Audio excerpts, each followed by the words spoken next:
Okay, we've reached the top of the hour and reaching the usual, this is third session on Thursday, and people are slowly trickling in. Give people one last chance to test their microphones before we kick off.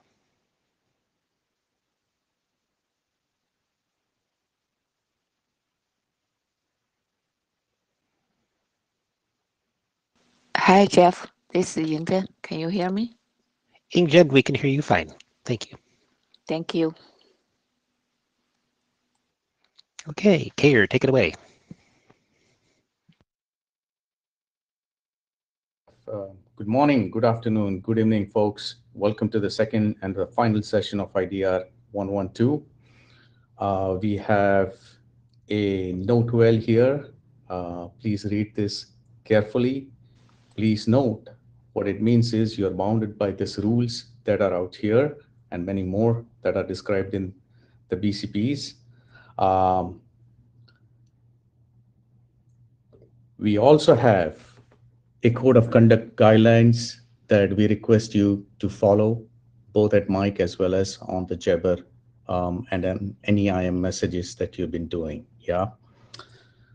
On the agenda today, we have about 6 presentations. We have a PSAP presentation coming from Agent. We have dynamic capabilities, the draft that has been resurrected by NK. It's actually a working group draft that NK is going to present again. We have a variant of multi-session on a different transport quick that's going to be presented by Yingzhen. There is a draft on 5G computing app metadata that Linda's going to talk about. Hybe is going to talk about revised error handling draft. And finally, we got a new draft at the last minute draft presentation on flow specifications for DevNet that Quan is going to be presenting. So any questions on agenda bashing before we start?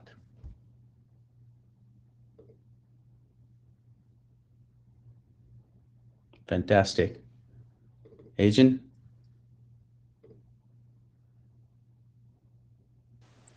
Yeah, can I slide? I can move this. I can change the slides for you. Just let me know when. Okay.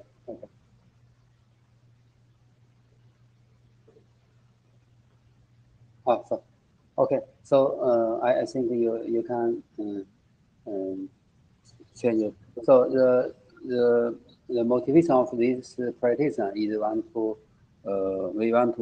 the working group last call within the PC working group, but it is related to the IDR. So we want to the IDR expert to also review it. So the solution is based the other two RC. The first is have published describe the scenario and the simulation result for the TE in native IP network. The second published RC describes the architecture for providing the traffic engineering in a native IP network by using the multi-BGP session and PC-based control central control mechanism. So this document just describes the PCAP extension and the procedure to practically build such mechanism, build such architecture. Okay, next slide. Okay, next slide, please. Sorry, Agent, can I pause you for a second? Oh, okay. Thank you. So, Agent, okay. can I pause you? Agent, can I pause you for a second? Folks, I apologize, but we need someone to take minutes. G, in case we don't get a minute taker, will you please take minutes?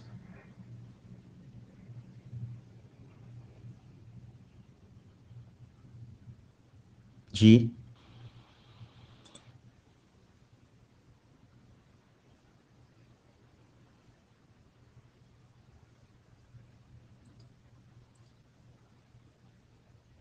Okay, thank you, G. Agent, please continue. Okay, so this is the overall solution. So we just utilize, this is the solution is based on the central controller. So we also want to utilize the traditional BGP session. So there are main 3 steps to accomplish the task. The first is we want to we should build the dual or multi-BGP session between edge router upon the request from the PCP. The overall aim of the solution is to differentiate the traffic between two ends. So the first step is build the several BGP sessions between the edge router upon the request, and the second is advertise different prefix by the different BGP session with the PCAP message. The third is we should steer traffic towards the particular route by the BGP next hop with the PCAP message. Okay, next. So here is the detailed procedure for the 3-step. If we want to different the traffic between the R1 and the R7, so we should first build for example, two BGP sessions between the R1 and R7, and the two auxiliaries we just download the BGP peer information object. That is the BPI from the PCE to let the R1 and R7 build the two BGP session. The main information within this object is the PRS number and the local peer address and the tunnel source destination address. This is similar with the normal BGP session setup requirement. Okay, next slide, please. So after the BGP session, multi-BGP session being established, we can let the border edge router to advertise the different prefix via the different BGP session. So we should send the explicit peer route object. This is not no. The second step is the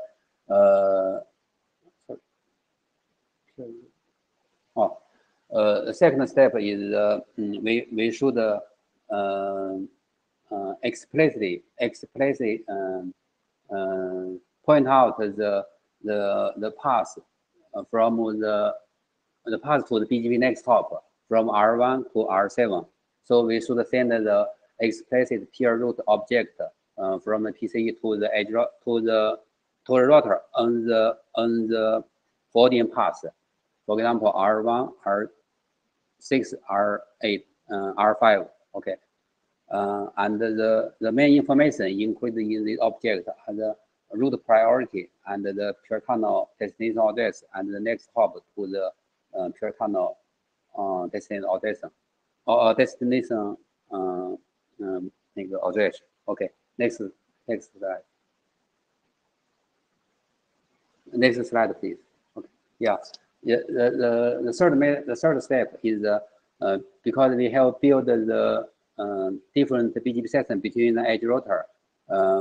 We should let the edge router advertise the different prefix from within the different BGP session.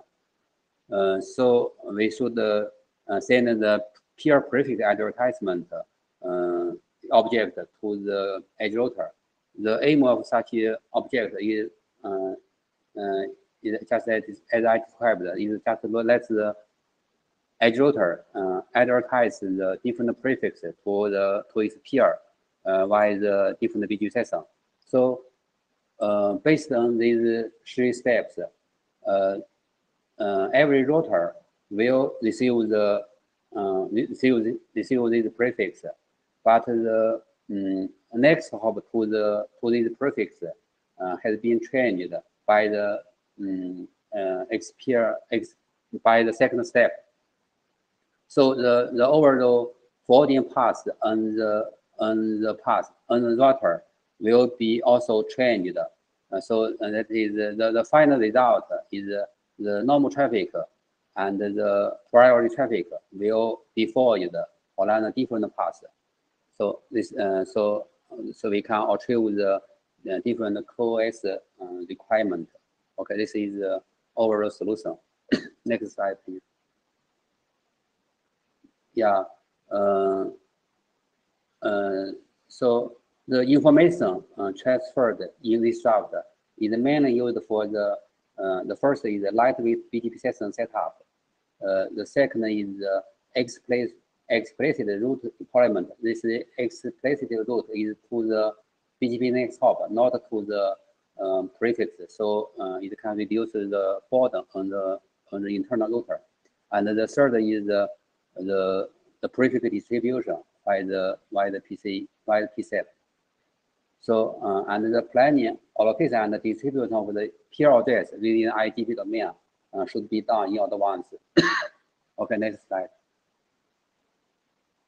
So we want to ask the expert within IDR for the overall solution that use the lightweight BGP session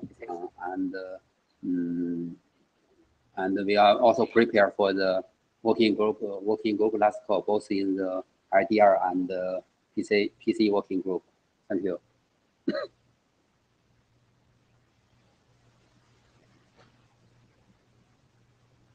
Thank you, Agent. Any questions for Agent?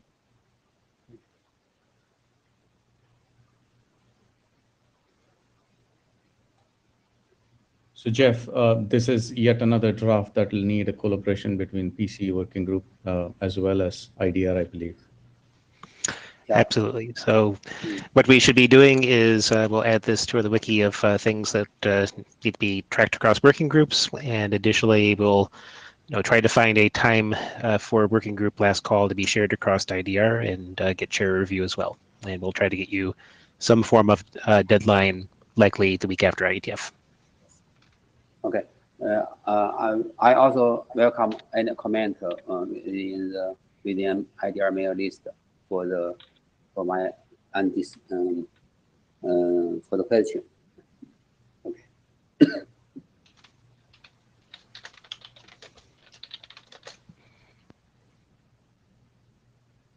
Folks, I think this slide need not be. Oh, should I introduce this slide? This is just for the backup usage. Cool. Any questions for Agent, folks?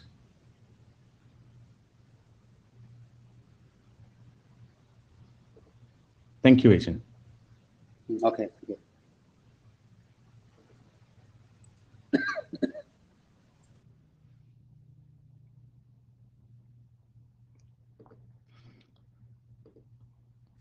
The next speaker is Donald for flow specification version 2. Hi, this is Donald. Sue Harris is not available due to some medical problems, so I'm just going to give a very brief presentation about what's going on with the BGP Flow Spec version 2. Next slide, please. So just an introduction for people who haven't seen this. Most people I'm sure have. Flow Spec is about the distribution of filters, that is to say packet match criterion and resulting actions. It's about the number of existing applications, and the initial motivating application was DOS mitigation, but it's been used for other things as well. And there exists a Flow Spec version 1 defined in RFCs listed on this slide and some working group drafts. And the idea is that future efforts would be directed to version 2 because of the problems that have been found in Flow Spec version 1. There's no consistent TLV encoding, so extensibility is difficult because you can't skip over things you don't know the type of, because there's no consistent length encoding. There's difficulties in it. There's no user way in general to specify the order for the application of filters or actions. In case you have different peers who have different levels of support for Flow Spec, currently either supporting or not supporting FSV1, and I guess in the future supporting or not supporting FSV1 or FSV2 or both. Those peers with these different levels of support interact wasn't specified. So FSV2 solves, intended to solve these problems, excuse me, and it uses new SAFEs to keep itself separated from FSV1. Next slide, please. So there's a version 3 draft is posted. I'd like to welcome 2 more authors to this draft, Chaitanya and Sven. And this is a considerable expansion to the 02 draft. The draft is becoming somewhat more mature, but I don't think it's mature yet. That went from 22 to 57 pages. That's just the body text, ignoring the references section. There's more and improved material in almost all the sections, particularly material related to ordering, including ordering between the rules received via FSV1 and FSV2. More control over the way that failures are treated in a chain of actions that are applicable to the same particular filter. Some more material expanded on how validation, both against routing, determine whether some FS should be ignored or put into effect, and also cryptographic validation. And there's now a section on manageability. There's really lots of changes here. But I decided a brief report would probably be appropriate in this case, and hopefully this report will be short enough that more time will be available for other items at this IDR meeting. Next slide. So there is work progressing on a more mature version 4 draft. Any comments on the version 3 draft would be welcome. A lot of comments were received, and they're included in the being included in the version 4 draft to the extent that we can. And there is a IDR virtual meeting scheduled for 13 December, which on the tentative agenda as sent out includes the topic of FlowSpec v2. So I would think that would be a good place to think that we will be talking about all of this in much more detail. So that is my effectively a status report on FSV2. I'm welcome to have any questions people would like to ask, and I'll see if I can answer them. Thanks, Donald. This is a pretty serious work that's coming up. It's very comprehensive, so we do urge both the operator community as well as the developers to take a closer look at this and provide as many comments as they can upfront to Donald and other co-authors. Questions for Donald?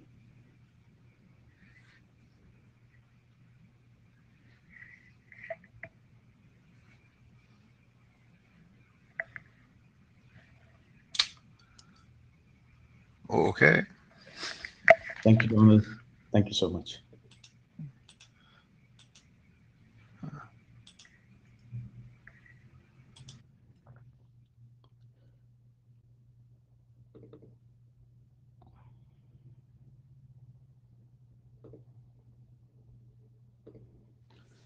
The next on the list is dynamic capabilities for BGP. This has been a working group draft for a while. It's been back with updates. NK is going to talk about it. NK? Hi, Gil. Hi, everybody. Can you hear me? We can hear you. Thank you. Okay. All right. This is Anchor Chen from Palo Networks, and the co-author is Srihari from Juniper. Next slide, please. So this, as Q just mentioned, this document has been there for a while, actually for a number of years. Version 14. I think there are several reasons that draft has not been refreshed before, because we felt one reason was that we felt that the spec was stable, and actually it's really waiting for the implementations. So we have to apologize. We got lazy, didn't do the necessary work to refresh it. So we have been made aware that there have been multiple implementations over the years. The capabilities are being supported at the address families and also the GR. They are certainly I think the multiple implementation of the GR. That was it's if you look at the original motivation was really for enabling disabled address families for provisioning, and this later the GR came in, the support came in, and to dynamically revise the timers for the GR in the case of plant maintenance. So over the last couple of years, we received the authors received a couple comments from implementers on the draft, and so it is that's the reason for the recent update. Next slide, please. So we decided to post two versions of the draft. The first version is really because it has been a number of years and there has been a lot of change in the template. So the version 15 is all about template changes. So that way we can minimize the basically protocol changes or clarification in the version 16. So this update is really about the 16. So in version 16, here are the changes. One area is the clarification on the multiple instance capability. So this clarifies that for such capability, each instance should be revised individually. Currently, really, it's only the address family belongs to this category. I think it's really for historical reasons, because the capability length is defined as 4 bytes. It's not instead of multiples of 4 bytes. That's why if you look at this, the capability advertisement in the open is really listed individually. The AFI, sub AFI, these are in 4 bytes field, and instead of the TLVs. Right, so this makes it very difficult. If you look at multi-protocols later, it clarified, it actually spent quite a bit of text on this, talking about this multiple instance. It's mostly historical. We have to deal with that because the length is 4 bytes. It's not in multiples 4 bytes. And also this, because now to further clarify, because if we have to talk about multiple instance capabilities, then we also have to talk about single instance capabilities. So we clarify that for the single instance capabilities, basically, this whole capability is revised. There's only one instance, right? Every time you add, you want to modify one field, for example, timer, you have to advertise the whole thing. Right, it's a replacement of the whole capability as a whole, right? And also there's a one clarification is basically how do you remove this single instance capability? What will be the length? Because the capability you have the type, you have length, you have the value. So this here we clarify. Although this is, I think that's what people have been doing. It's basically when you remove. When you remove a capability, the length field should be set to 0. Next slide, please. So I think several people also suggested, have a question about, what capability to support. If you look at the spec, starting from version 5, basically the protocol extensions is generic. It's really not limited to specific capabilities. There's enough protocol machinery to deal with the capability changes. It's generically. So we feel that basically what capability support will be decided by the implementers and by the customers, basically. And so this here we add this section as suggested by several people, I think including John Scudder and Jeff. Basically, we say we should be selective on the capability that to be supported, because due to the complexities that might be involved for some of the capabilities. Clearly, not all capability are equal, right? Some are simple, some are more complex. So there are trade-offs. So it's hard to say, okay, what probability should be supported or should not be supported. As an example, when we started, right, we didn't think of GR would come into play, right? It's something that needs to be revised dynamically. And especially in the future, new capabilities will likely be introduced. So we feel that it's difficult, and it's also not necessary to basically to exclude the support of certain capability. I mean, that basically is left to the implementation and to the market. Next slide, please. So here are the next steps.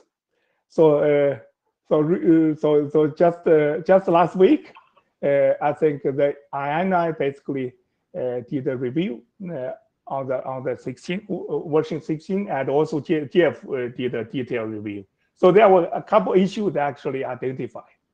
One is the capability message type. This basically is it's defined as a 6. That would remain. There's no need to change that. That's good news. And but as the IANA editor basically recommended, we should not say it's defined as a 6. Instead, we will say suggested value is 6. And also the GF's part is this one. The error code actually conflicts with the error code allocated for extended enhanced run refresh capability. I think the reason is that because this draft has been there for a long time, the other draft basically got ahead of this one. And I think this draft, as I recall, we didn't. I think we didn't have a rigorous procedure for early allocation years ago, and so it's just we just sequentially putting a number there, and that is causing problem. And the new value will need to be allocated. We will need to work with the chairs to get the early allocation so that the existing implementations can make the necessary changes. So we certainly welcome the reviews, and especially in particular the experience from implementers. And we also we work with our chairs on the implementation report. So folks, if you have an implementation, please let the chairs and all chairs add /o the mailing list know about your implementation. In particular, which capabilities you support, right? And also, I think last couple of days, I think there's one more thing I think we would like to do, given the long history of this document, and especially the significant changes from version 4 to version 5.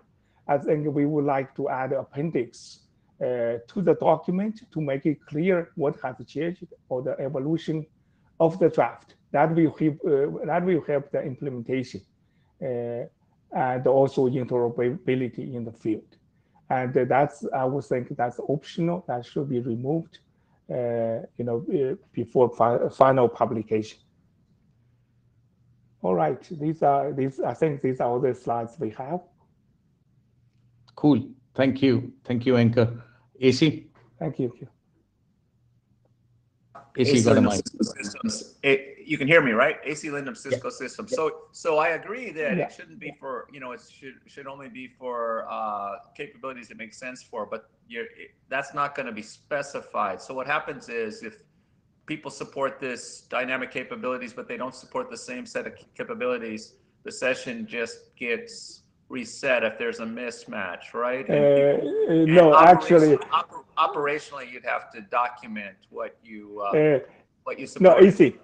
Let me reply, AC. It's actually that's not the case. You basically this is by negotiation.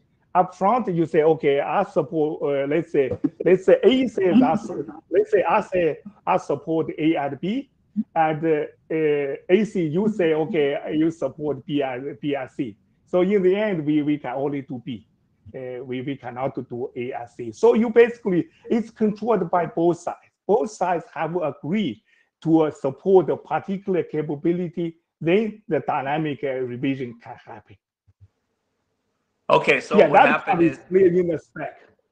So what would happen is you would attempt a dynamic renegotiation, and if somebody supported A, B, and C, and then the other guy supported C, but the other guy didn't support C dynamically, it couldn't be renegotiated because he doesn't support that dynamically. Okay. So basically, up front in the open message, you have to list what do you support.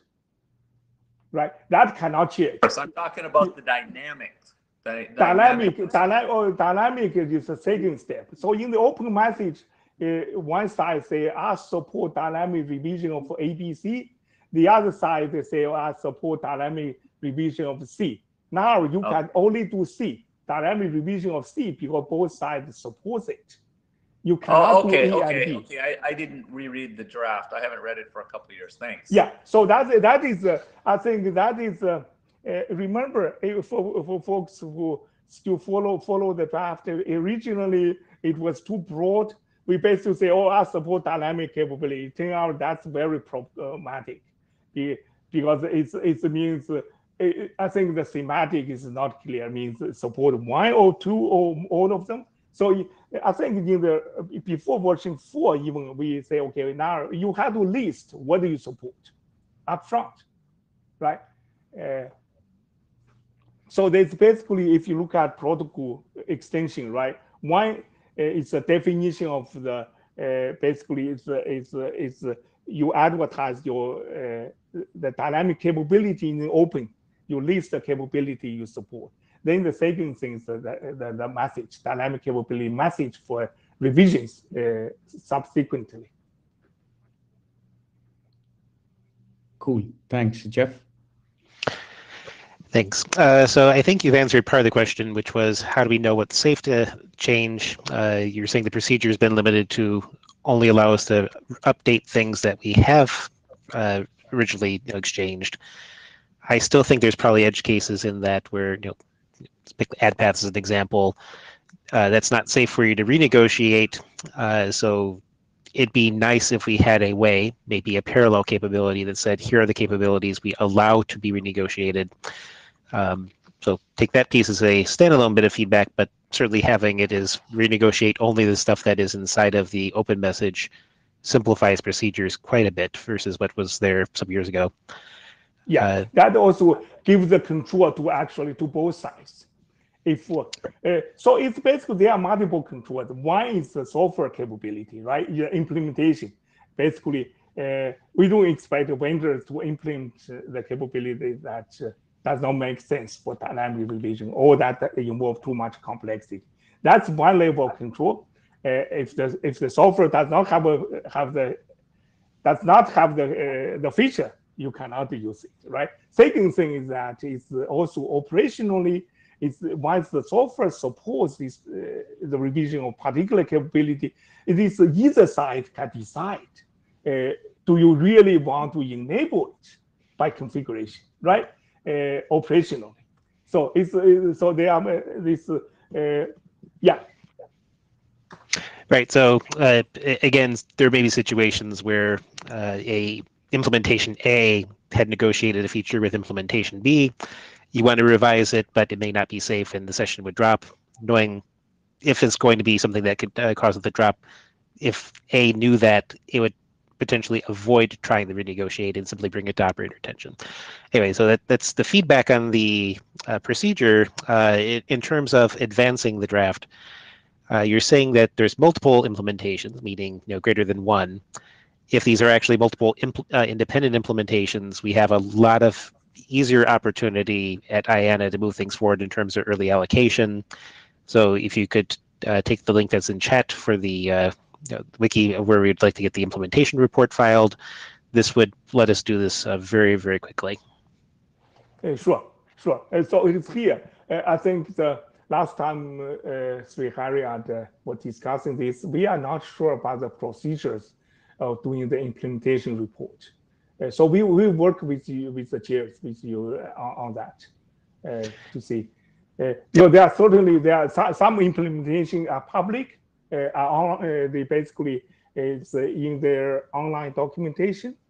Some it's not clear, but through the emails, through the question, we know that there are other implementations as well.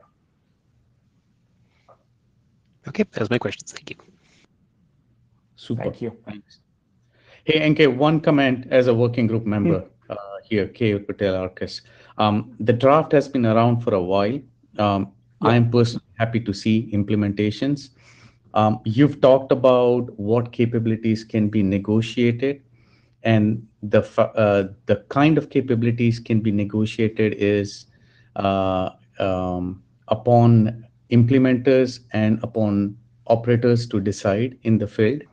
What would be cool is if you can make a comment or two, and you can take this to working group as well, as what are the easiest use cases to enable this draft for? I think AFI-SAFIs are the low-hanging fruits, but something like that to say, hey, you can enable this, and by the way, the easiest use case is when you want to enable a new AFI-SAFI.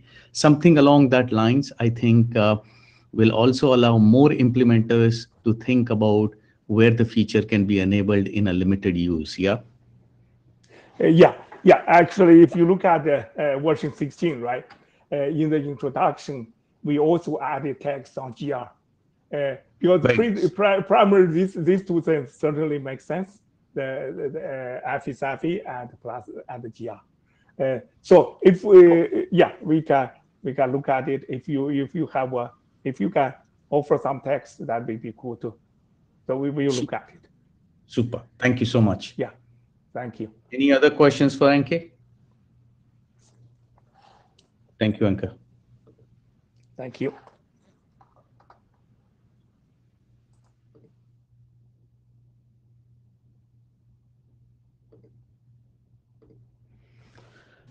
Next is multi-session for BGP over quick. Yingzhen.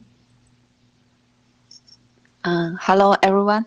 This is Yingzhen. I'm going to present use of streams in BGP over quick on behalf of the co-authors. Next slide, please. So first of all, why do we need BGP multi-sessions?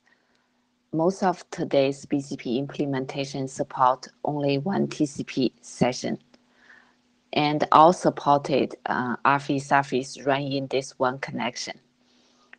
There was a draft IETF BGP multi-session several years back proposed to support BGP multi-sessions. As pointed out by the draft, there are two major issues. The first one is that most malformed messages cause the TCP session to be terminated. While this might be necessary for protocol correctness, it is desirable that only AFI-SAFI with the malformed message to be terminated and leave all other sessions untouched. For example, a malformed message or even misconfiguration in flow spec should not impact the regular IPv4 or IPv6 address family. The second issue is that since all these AFI-SAFIs are carried in one connection, and as BGP is extended to carry more and more services, there are more chances of control plane resource contention. If we can separate all these services, it's easier to manage such contention. Next slide, please. So quick, defined in RFC 9000, is a UDP-based multiplexed and secure transport protocol. So I'm not going to talk details about QUIC. Just want to mention that QUIC exchange information via streams. A QUIC connection can carry multiple streams. As shown in the picture here, in a QUIC packet, multiple streams can be multiplexed into one packet. So each QUIC stream has its own flow control, as well as flow control for the entire connection. Next slide, please. There was a draft presented at last IETF which defined the mechanism of using BGP over QUIC. So this draft builds on top of that draft, specify how to use QUIC streams to establish multiple BGP sessions. Each BGP session operates independently, which means if there are some critical condition happens in one session, it won't affect other sessions. So we have a picture here on the slide trying to illustrate the idea and the difference. Most implementations today run all the RFC in one TCP connection, which means packets for different network layer services are carried in one TCP connection.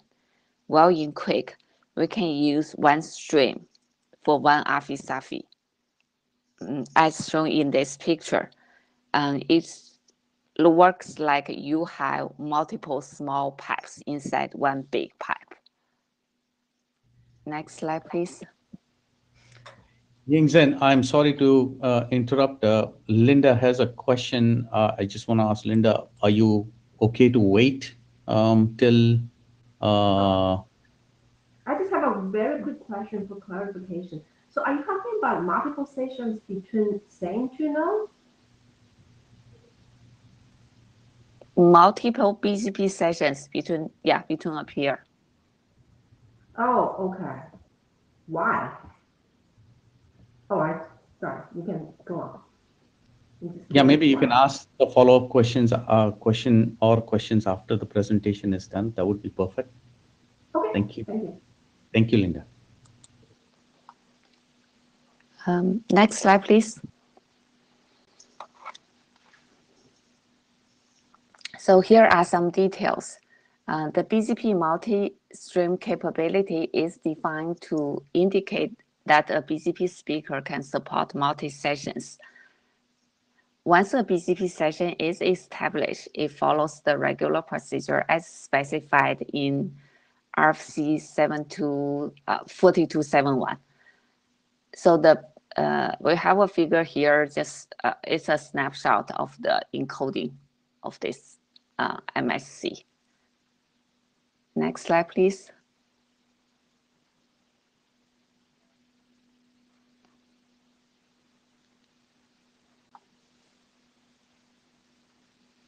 Oops. The user interface for page flip is too close to the close button. Yep, that's what happened. Sorry for that. No problem. Next slide, please. So error handling. This draft introduces a few new error subcode in open messages about multi-session conflict, session capability mismatch, network layer protocol mismatch. So I'm now going to read the slide. If you want to know the details, please read the draft. Next slide, please.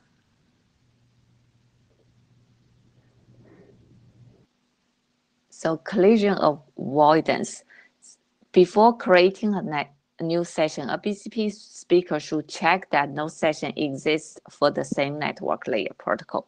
If a session already exists, the BGP speaker should not attempt to create a new one. In case of a collision happens, it's resolved using the extension specified in RFC 6286. And please refer to the draft of details. It's sort of long. So next slide, please. Next step, we are going to continue to refine the draft, and review and comments are welcome. Collaborators are welcome. And that's it. Cool. Thank you, Yingzhen. Sorry about that. Thank you. Linda, do you want to go first? There are a bunch of questions on the chat as well. So I'm curious about this multiple sessions, right? You mentioned IPv4, IPv6. So I always thought the BGP over TCP, the TCP session just maintained that they can have retransmission in case some packets get lost. And then in terms of indicating different capability or different the prefix, whatever, is already reflected by the IPsAPI. So one BGP speaker can advertise multiple updates with different IPsAPIs. So indicate different things. So why you need different sessions? To me, it's practically achieve the different purpose of different packets already. So as there is one slide. Can you try to go back to slide, I think number 3, maybe? Number 3 or number 6? Yeah. So there is the one that has. So like you have all RFC that carried in one TCP session, right? So something wrong in one RFC will cause the entire TCP session to reset. What do you mean the wrong? Major. What do you mean wrong?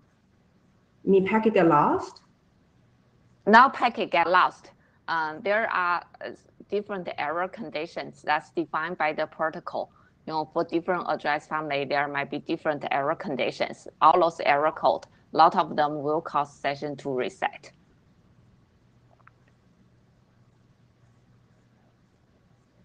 So just like the example I used, you have something wrong in flow spec, that will cause your entire TCP session to be terminated.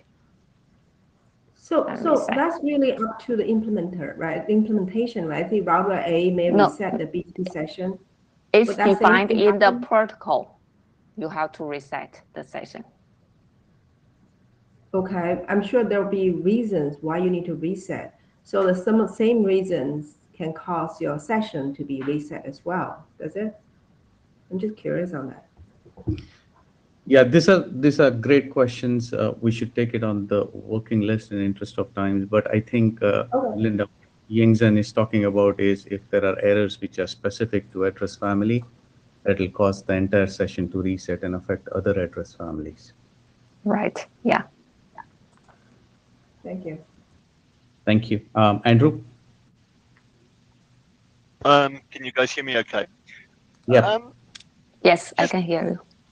My question here would be, if we've got a problem with the session resets, as you say, would this not be better served by a simple modification or BGP itself to allow AFI-SAFI resets rather than the entire session reset, rather than kind of reinventing the whole underlay to BGP in this manner? Yeah, so I think that was the point of the BGP multi-session draft, right? What it was trying to do is to support BGP multi-session over TCP. Right, so you something wrong in one RFC, you don't want to reset the whole connection. That cause all the IPv4, IPv6, whatever carrier there, all reset. So the difficult part with that draft is because you have to use TCP and then you need to have multiple TCP connections. Not like what we are proposing here, you only have one quick connection and you can use you can use streams to support RFC. So you can have these virtual pipes. Hope I explained that clearly. Did I answer your question?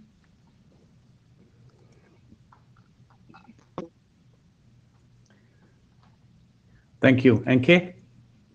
Yeah. Can you hear me? Yes. Okay. So just to clarify on the error handling.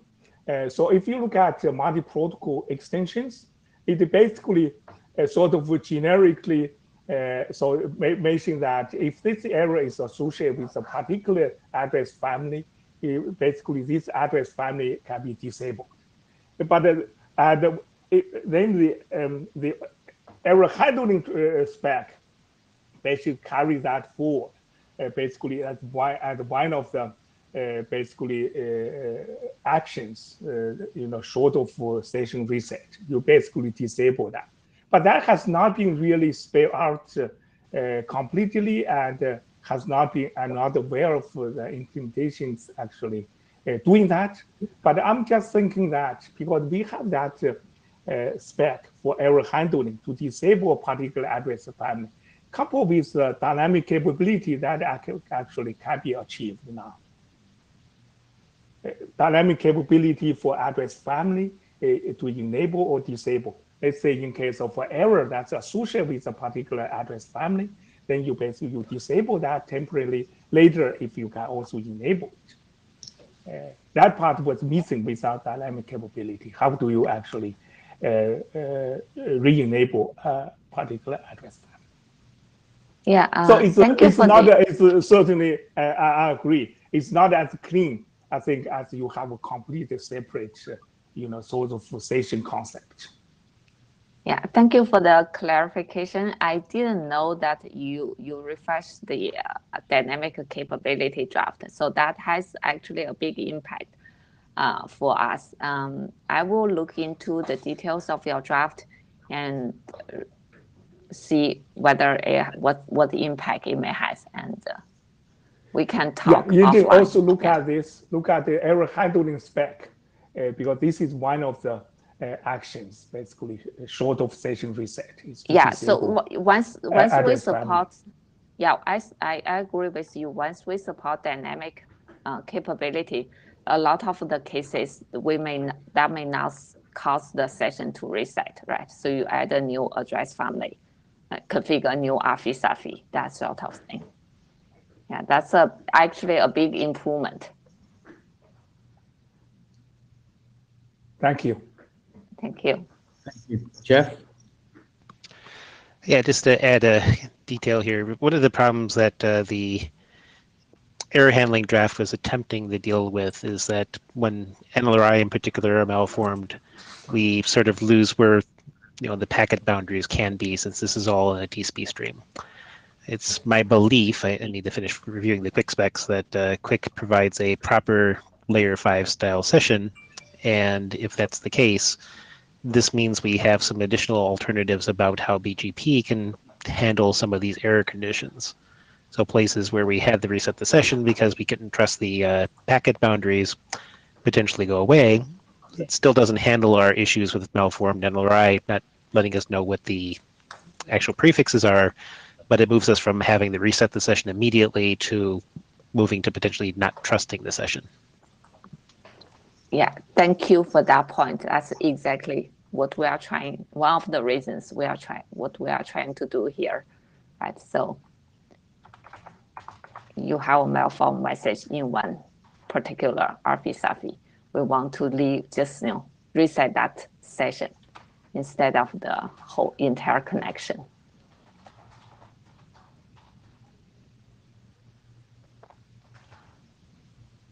Any more questions?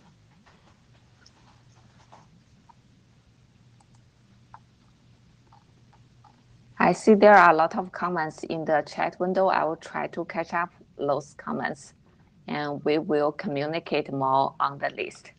Thank you. Thank you, Yingzhen. Next up is Linda with 5GH Computing. Okay. And okay, so this is the update to the BGP update to reflect the 5G edge computing service related metadata. Next slide, please.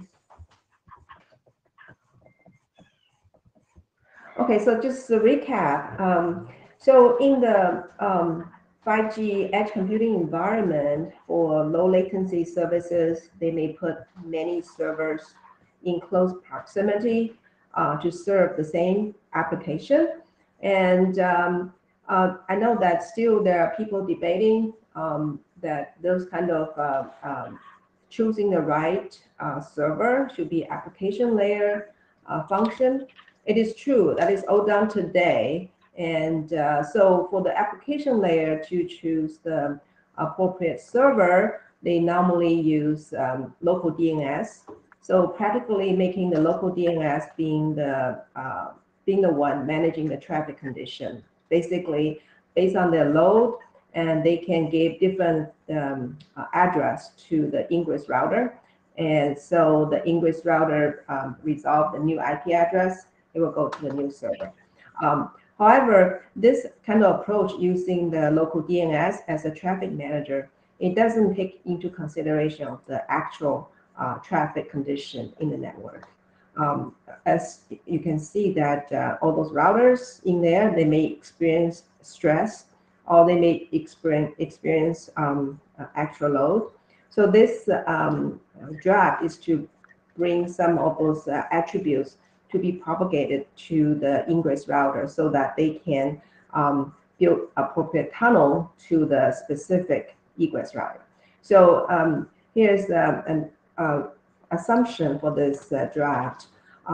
We're talking about small IP network close to the 5G core, and the services which need those low latency services are limited. Just like today in like AWS wavelength Zoom, you have to register your service in order to receive the low latency service. So we're talking about limited number of addresses. So with Anycast address, like say for example S1 here being attached to 4 different egress routers, if they are assigned as the same address to the ingress router, they are just saying multiple next hop to reach that same destination. We want to be able to advertise the associated cost for this S1, like associated to different egress router to the ingress one, so they can compute the right path. Next page, please. So we made some major changes to simplify the attachment. The site cost is now associated with the tunneling cap. So basically, for the egress router to announce a particular prefix can be carried by certain type of tunnels. It can also attach the additional cost to reach this prefix, so that for the ingress router, they can compute that, okay, to reach specific prefix, I can use this specific tunnel, and this tunnel has this cost. Of course, we have some assumption there that the matrix change, the frequency of the changing of those matrix has to be large enough to not cause too much oscillation in changing the tunnel selection for the ingress router. In the NANOC talk, a couple of NANOCs ago, there was a talk about how they, in the wireless domain, how do they manage the Anycast servers. Actually, there's some issue. They're talking about when traffic pattern change, it takes months for them to install new servers in new locations. Like, for example, there was a talk about before pandemic, there used to be traffic mainly centralized in certain locations, but during the pandemic, it's shifted to different locations. They mean data centers. So here, if we can change the timer to be in matter of hours or days, then we can help the applications to be better balanced, utilize our network condition. So basically here, some of the sub-TLVs we propose that can be attached to the tunnel in-cap path attributes. Okay, next slide, please. So another thing is, since the number of those services are very limited, not every router is interested in those services. So we can use the route constraint distribution so that those attributes, those metrics are not flooded to everywhere. Especially, for example, like we can have a table like based on application server ID, and indicating what kind of ingress routers might be interested for this kind of service. Okay, next one. Okay, so this is just I think second time we presented here. We want to get more feedback, and okay, that's it.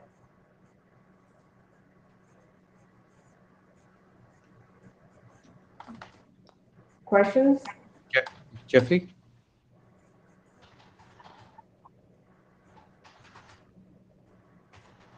Thank you, Linda. Not sure if my voice is audible, but Jeffrey, do you want to go?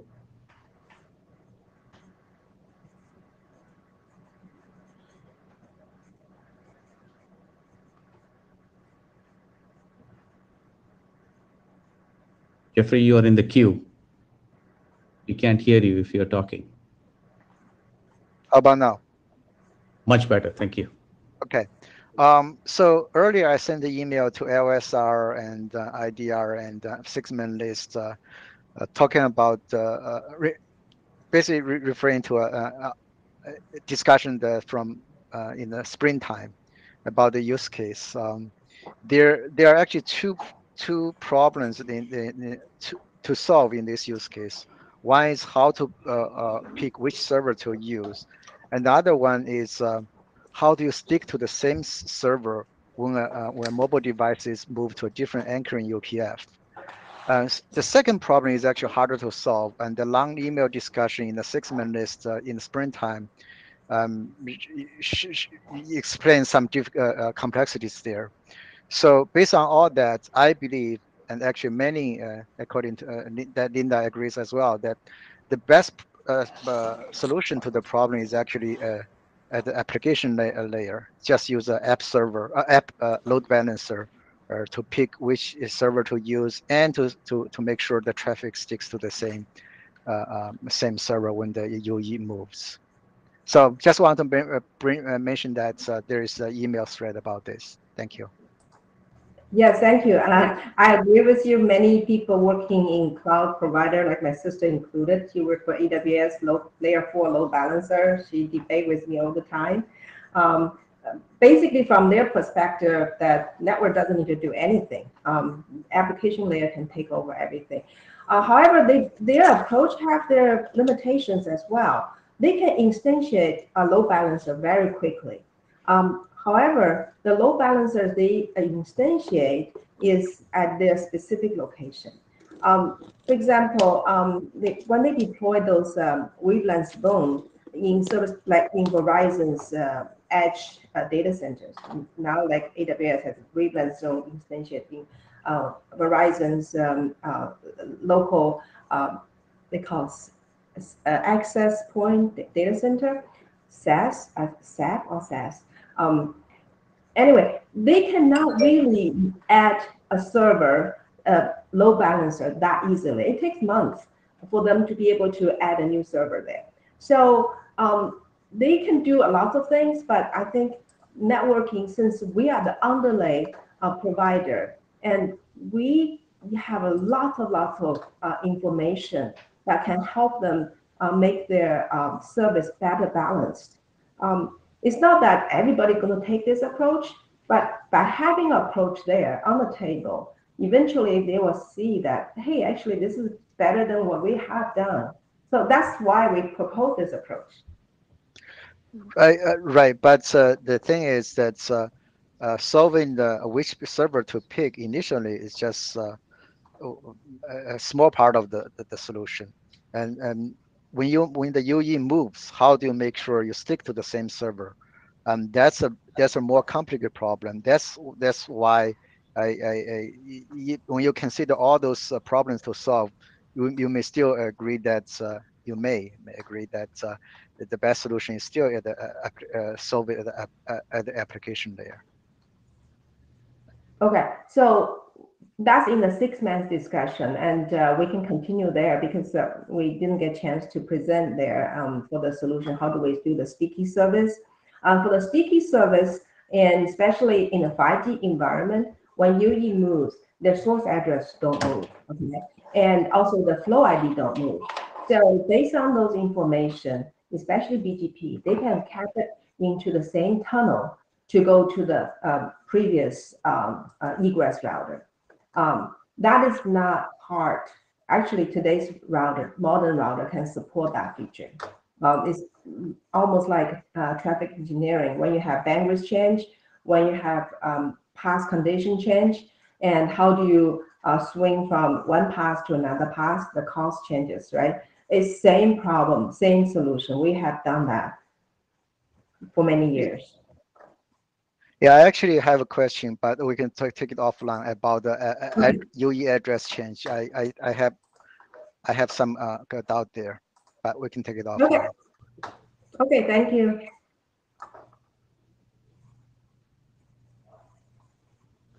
Thank you. I've got a quick question for you as a working group member, Linda. This is Keyur from Arcus. Linda, can you comment on the chattiness that this would bring in, or you think this won't make BGP any more chatty than what it is? It shouldn't, as long as we put a timer there. It's not like every minute they change. We're talking about hours or days, the frequency granularity. So I think we're going to modify the draft to reflect that. We're not making, we have to set a timer for the matrix change. Okay, super. Thank you, Linda. Thank you.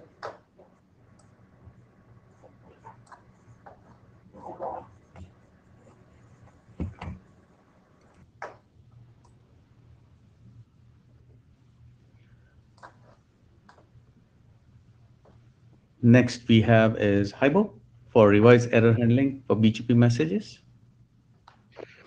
Hello, everyone. Can you hear me? Yes, we can hear you. Okay. Now, hello, this is Haibo from Huawei. Our topic is about revised error handling for BGP messages. Next slide, please. Here is a simple scenario for BGP error handling. Suppose there are 3 routers, router 1 to router 3. They are connected to the RR. Then the R3 may update some message to the RR. When the RR found that the packet has an error, the RR will reset the connection. Later, the session will re-establish. Then the R3 will continue advertise the message. The session will go down and up again and again. This may occur for each session. Such a procedure don't help to solve the problem. Why this occurred? Perhaps R3 may have some software bugs or inconsistent understanding of standards.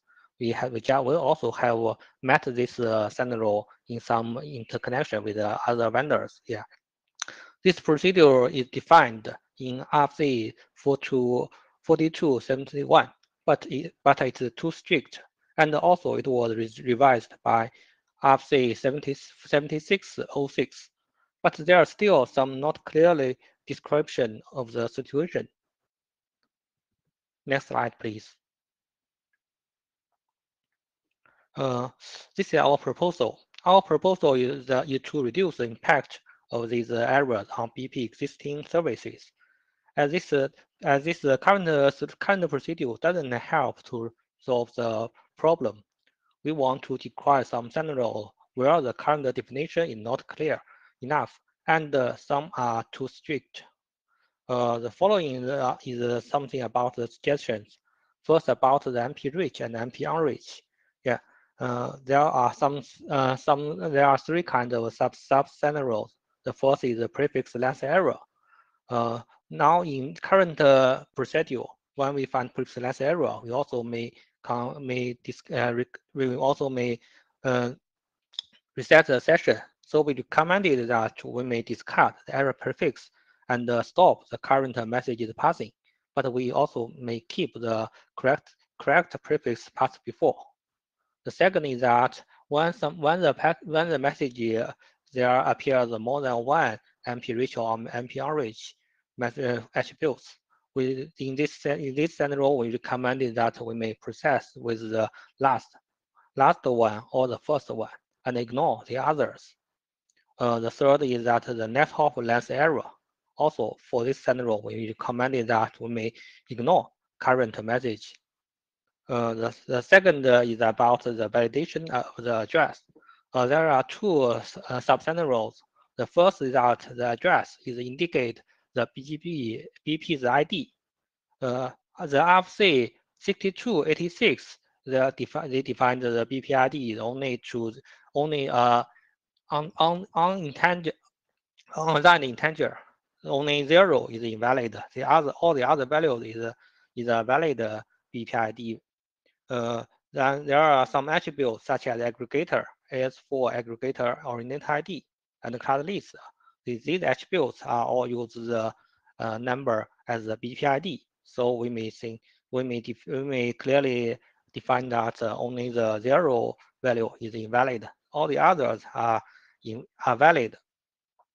Another is that address indicates the IP.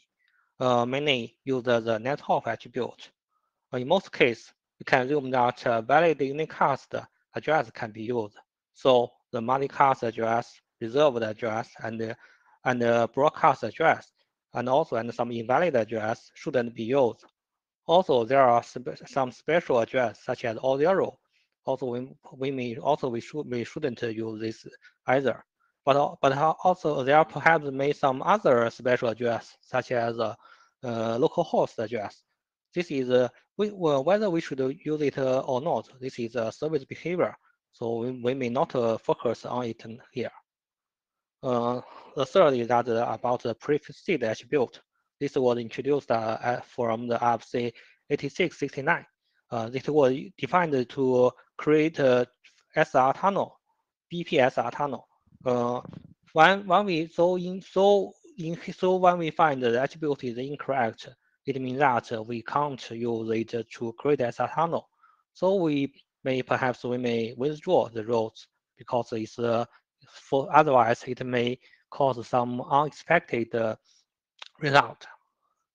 Next slide, please. Also, before this meeting, we have received some comments. First, we thanks for the Robert's comments. He gave us many comments. Some comments we have been described in the previous discussion. There are also some general comments for discussion. The first one is whether we may issue it RFC 7606 bits or separate draft. We think that we may first discard which problem scenarios need to be modified, and then we may discuss about whether to do a bits or a new draft. The second comment is that BG4 protocol running on TCP is not bulletproof when it comes to handling bad implementation or malicious protocol attacks. Consider using new transport which no longer runs on TCP and essentially not only treats all surfaces as fully independent streams, but also cuts interdependency between the all NI, even with given surface. We may suggest that we may consider polishing the existing BP mechanism, and also then we may also consider improving the BP protocol mechanism, because now there are some drafts such as Engine has showed before, the BGP mainstream or user quick, also and some RFC like BGP multi-session. So we may consider that, but we may firstly consider polishing the existing BP mechanism. Next slide, please. Okay. We welcome. We also welcome more comments and discussion. And also, I just see that this afternoon I have received some comments from Anchor. Yeah, but we don't have time to reply for it. Thank you. Thank you. Anke?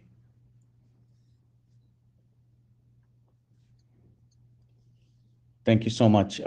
Not sure if I'm audible, but Anke, can you hear me? You can go first. We can hear you, Kairi. Anke, we can't hear you. Yeah, can you now? Yes. Can you hear me? Yeah. Okay. Could you go back to the slide that list the several that itemize the issues? This one? Yeah, this one. Okay. So I'll reply on the mailing list. I think mostly I agree with Robert's comments, but I think I have several more specific comments. One is this, regarding this NLRI basically passing. If there's any error, if you look at the IFC, the base spec 4271, basically there's a semantics validation, right? So basically, this NLRI passing, if you have an error, this will be basically it belongs to that category, semantic validation. And fundamental to this enhanced error handling, it's basically previously, as you correctly stated, the base spec states you say if there's any error with the prefix, you reset the session.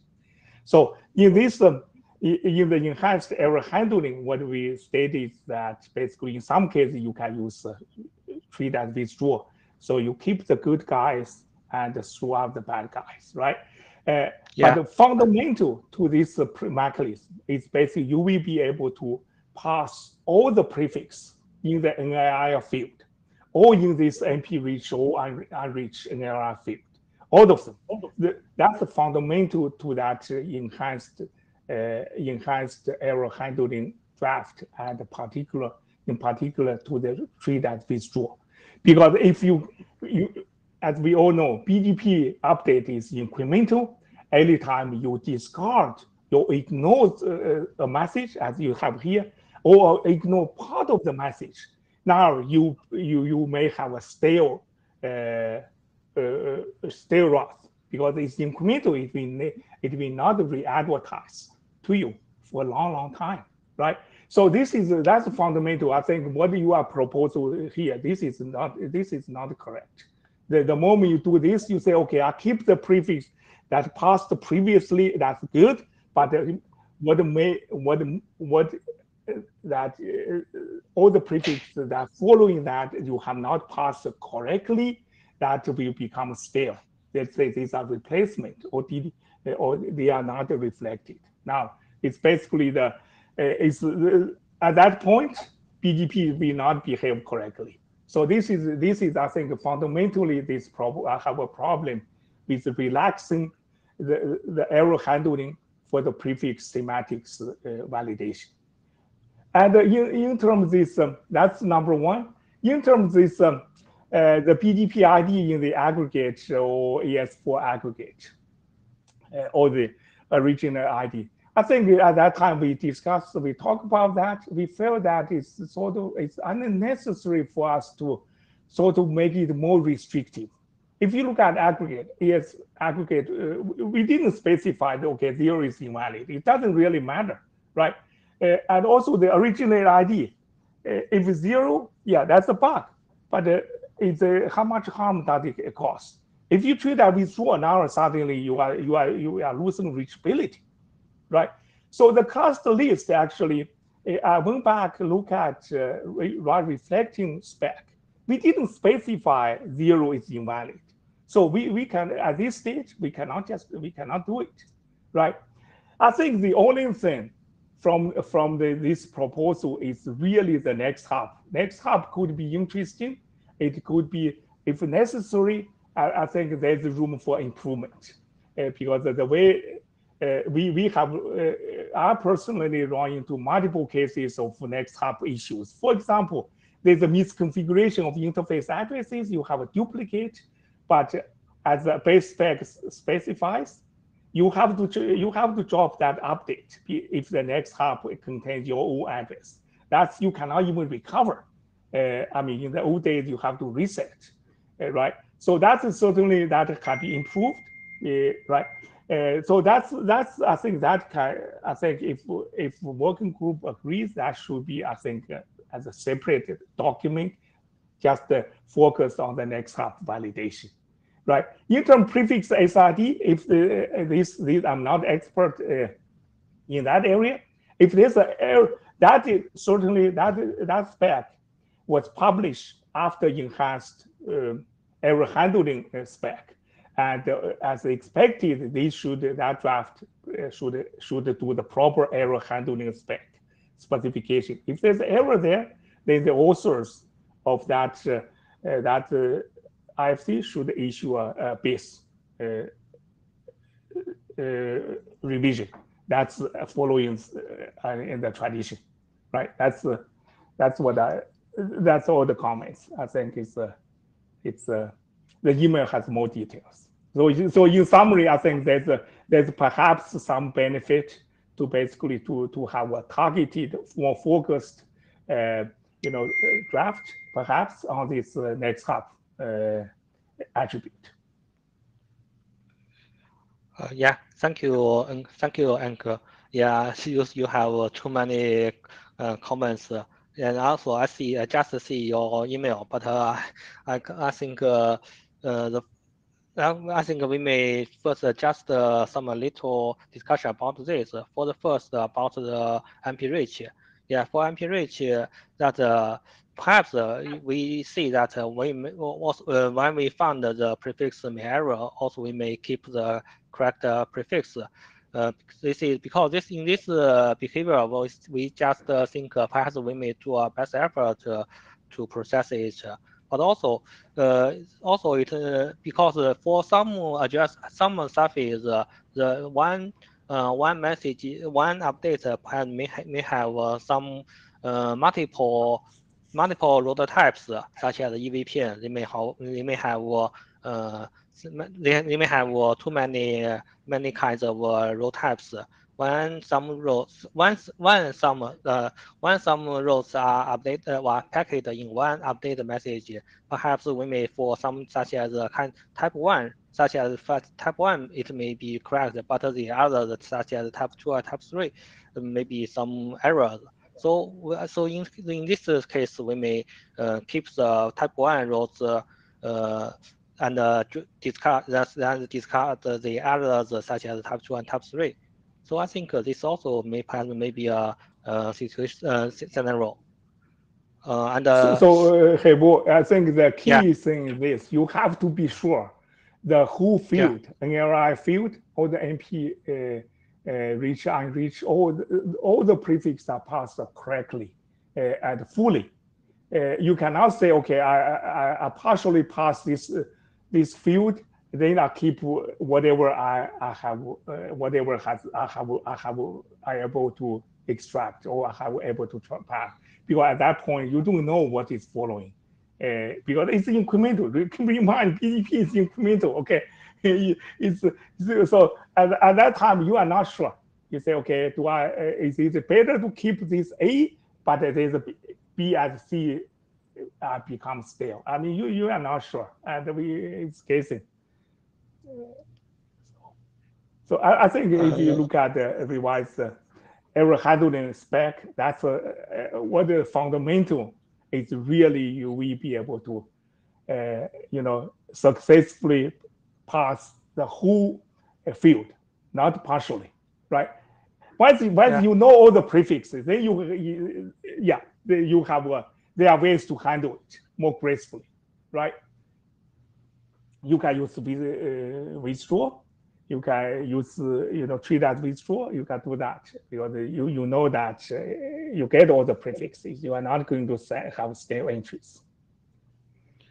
I think that's really fundamental. I think we have to come to agreement on that. Okay. I think we may consider it for more. Okay, and The other comments, I think, also is too much. As perhaps I will reply at the mail list. Is okay? Yeah, sure. Okay. Thank you, NK. Jeff? Thank you. So I'm going to very lightly repeat a couple of Anchor's points.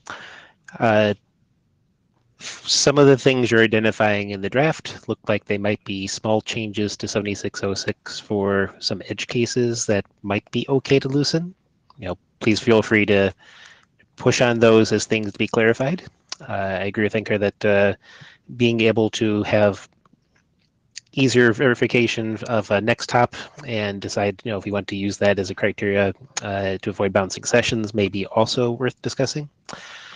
The thing you're going to find, and this is where I put on my working group chair hat, there was considerable discussion about what to do about bad NLRI that took up the majority of our discussion when we were going through the RFC 7606 process. And it's the one thing that is going to be the most difficult to convince people to revise.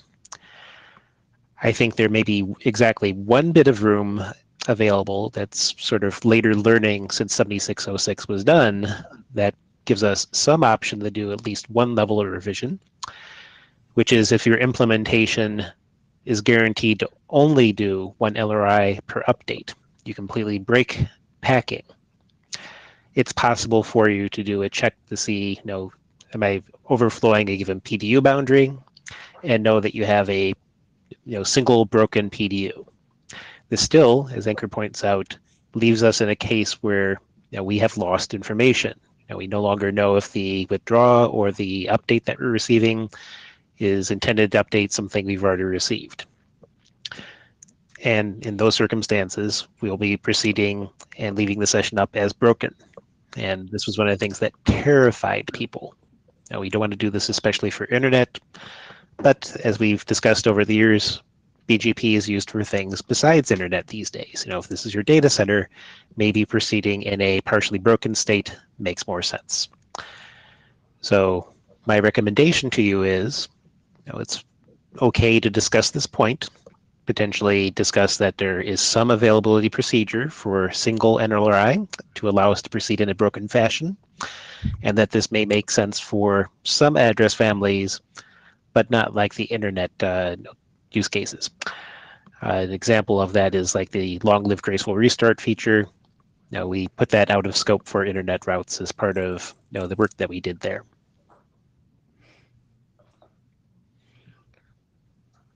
Okay, thank you, Jeff. Thank you for your comments. Yeah, yes.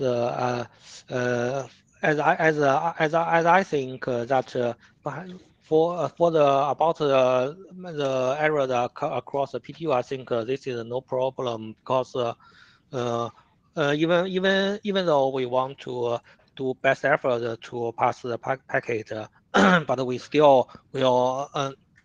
So we still will follow the basic foundation about the BGP's rule.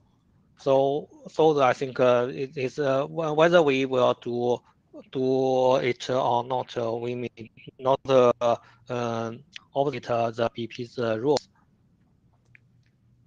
And for the others, we just in our proposal that we just want to want to reduce the impact of the BGP, the error handling, because now although there are some nice dynamic capabilities, multi-session mechanisms to can help reduce this, but this is not implementation at the network now.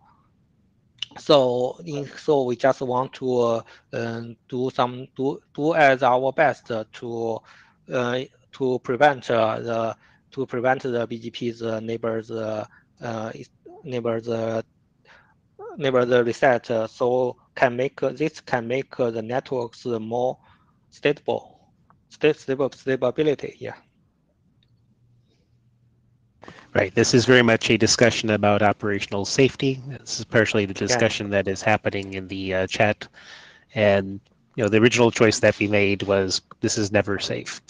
what we have seen over the course of the years since that, again, using long-lived graceful restart as the example, if it's your network and it's strictly your routes, leaving a session up until you can go through a maintenance procedure may make better sense.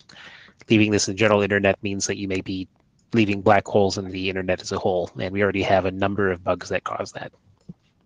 So we can continue that discussion on the mailing list. Okay, thank you. Thank you, and I'll add my comments. This is Keyur Patel, ARCIS as a working group member. I will tell you that everything that NK and Jeff said holds up, so I'm not going to repeat that. But one very interesting thing when we wrote enhance or revise error handling draft was there is no definite way to say after next hop length error that the prefixes in MP reach are not corrupted. So if you have a length error of 00, or if you have a length error of some crazy length error that's shown in, and it's an IPv6 session, just plain old, it's very hard to figure out that you're seeing a corruption on the stream or not. At that point, your best bet is to reset the session. That also goes with the fact that if the update message is carrying one single prefix only, because you have to wait for the next message to be parsed and figure out if the message is corrupted or not, or are you going to see the marker even right? So I think there are lots and lots of cases where you can't make, it can't be guaranteed like NK said, and you're going to hit that roadblock when you start solving some of these issues. I'll also post my comments on the mailing list, yeah? But thank you so much for the proposal. Okay, with your comments, thank you.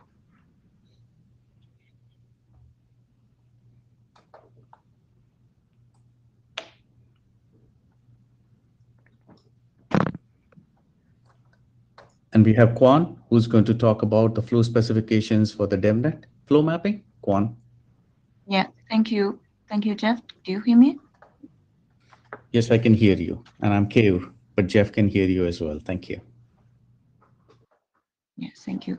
I would like to introduce the BGP flow specification for DevNet flow mapping. Next slide, please. This slide listed all the RFCs related to TSN data plane, including data plane framework, IP over TSN, MPLS over TSN, and TSN VPN over MPLS. So in the figure shown, the DevNet may provide the deterministic surface for the TSN end system, and the DevNet IP and the MPLS flows may be carried over TSN subnetworks. So the flow mapping for TSN and DevNet should be supported at the boundary nodes. Next slide, please.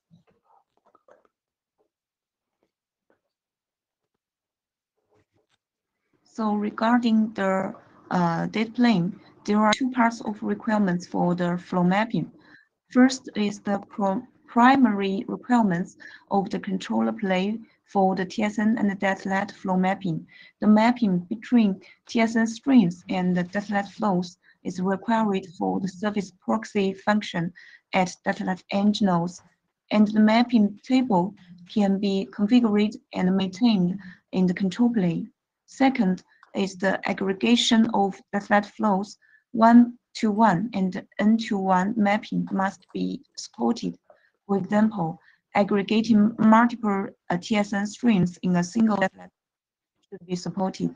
So this document proposes extensions in control plane to BGP flow specification for the flow mapping by using the traffic filtering rules to identify the packet and using the associated action to map the packet to the related surface. Next slide, please. So based on the requirements, this is the BGP FS extensions for TSN stream mapping to that.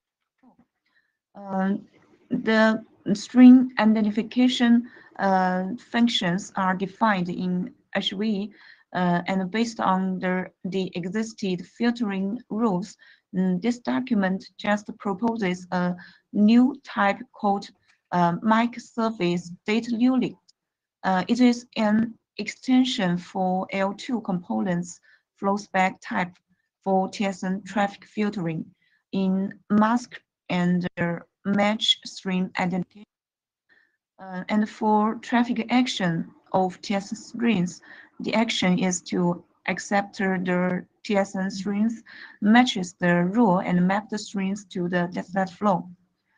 So this document also proposed the sequence action extended community. Next slide, please. And for definite flow mapping to TSN string, this document also DCW type in L string components for definite MPLS flows. The extended action for an definite traffic filtering is to accept the definite flows and match the rule and map the flow to the TSN strings. So this document also proposed the TSN action extended community, and the TSN profile can be converted to the string related parameters and the requirements, including TSN string ID, string handle, sequence number, and the traffic scheduling information. Next slide, please. So this is the BPFS extension for TSN and definite mapping. This draft has been presented in DEFLAT yesterday. We get feedback from DEFLAT and confirmed that this part of work is necessary. And thanks the suggestions from Jeff, we would like to present in IDR to get more feedbacks about the extensions of the BGP flow spec. So any comment and discussion are very welcome. Thank you. Jeff, you have the mic. Thank you, Kater. And Kwan, thank you for bringing this work also to IDR's attention. As you're discussing, FlowSpec is interesting work that is not only happening in IDR, but is getting leveraged in multiple working groups, including DetNet, PCE, and elsewhere. A piece of work that is challenging that has come out as part of RFC 8955, as we updated FlowSpec version 1, is we understand that it's not safe in current circumstances to extend FlowSpec with new capabilities like what is inside of your draft.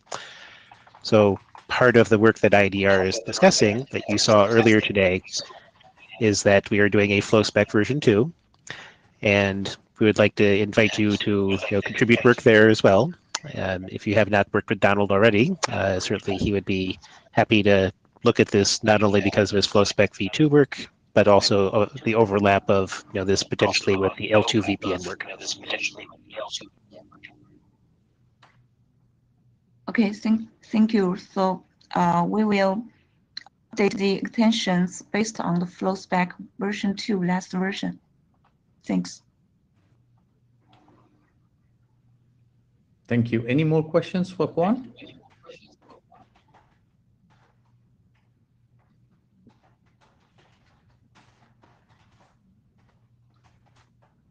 Thank you, Kwan. Folks, that was our last presentation in today's session. Thank you all for attending. If there are no more questions, we'll see you at next IETF.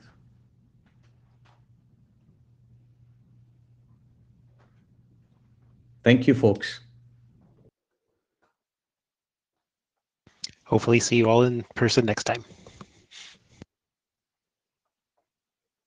Thank you.